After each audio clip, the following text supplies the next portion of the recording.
안녕하십니까. PwC 코리아 ESG 플랫폼의 강차정입니다. 오늘은 글로벌 ESG 공시 기준을 만든 ISSB 위원으로 활동하시는 백태영 교수님과 얘기를 나눠보겠습니다. 교수님 안녕하세요. 네, 안녕하세요. 반갑습니다.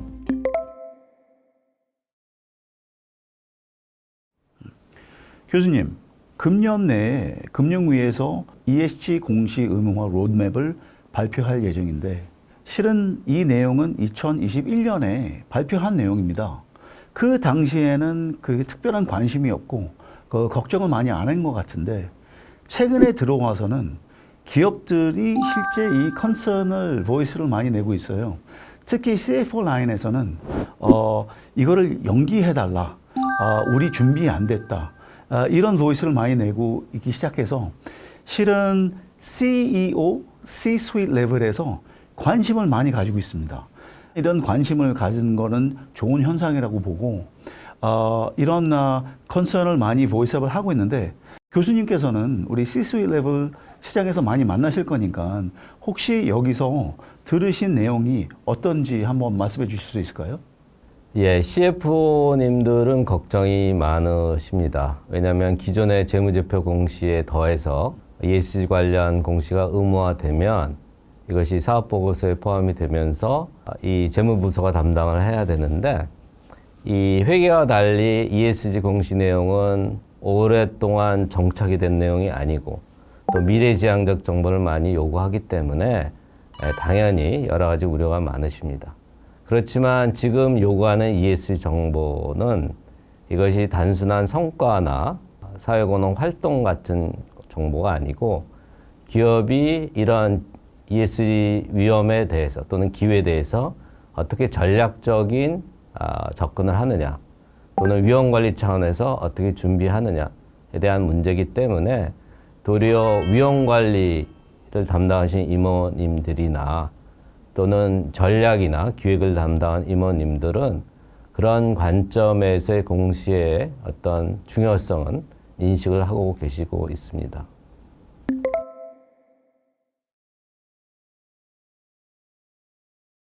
기업들 보이스를 좀 들어보면 공시 의무화됨으로써 이 부담을 좀 많이 느끼는 것 같아요.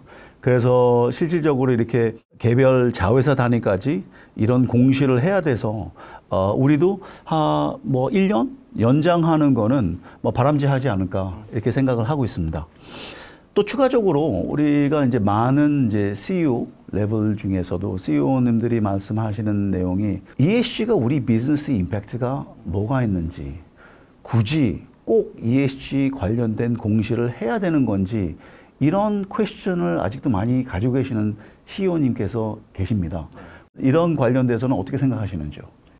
그런 우려나 또는 관점에 대해서 제가 항상 말씀을 드리는 것은 전통적인 ESG 활동 보고가 아까도 말씀드린 것처럼 퍼블릭 릴레이션십, 즉 다양한 이해관계자에 대한 관계 개선을 위한 PR 관점에 접근을 하시고 홍보로 접근을 하셨을 때는 그런 의문이 드시죠. 왜냐하면 과연 이것이 기업과 무슨 관련이 있을까?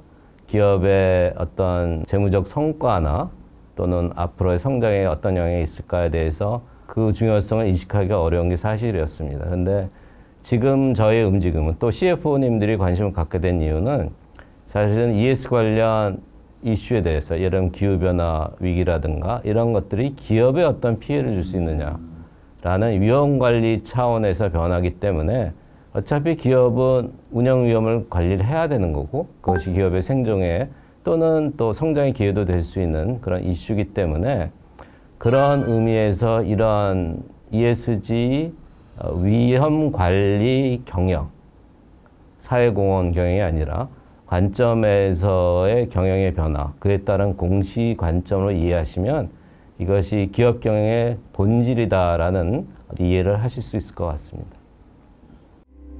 오늘은 ISSB 보드 멤버이신 백태영 교수님과 ESG 공시 관련돼서 얘기를 나눴습니다. 교수님, 마지막으로 혹시 우리 여러분들한테 말씀하실 내용이 있으시나요? 기업 환경이 여러 가지 요인에서 급변하고 있는데 아마 이 3년 사이에 ESG 이슈에 대한 어떤 사회적 관심이나 또는 규제 당국의 움직임이 굉장히 큰 변화를 일으켰습니다. 앞으로 3년은 더 큰 변화와 빠른 변화가 예상이 됩니다.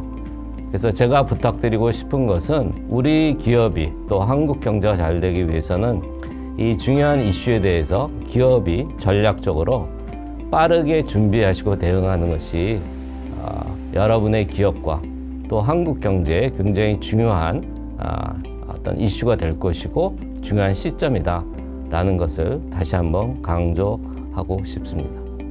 교수님, 오늘 시간 내주셔서 감사드립니다. 네, 감사합니다.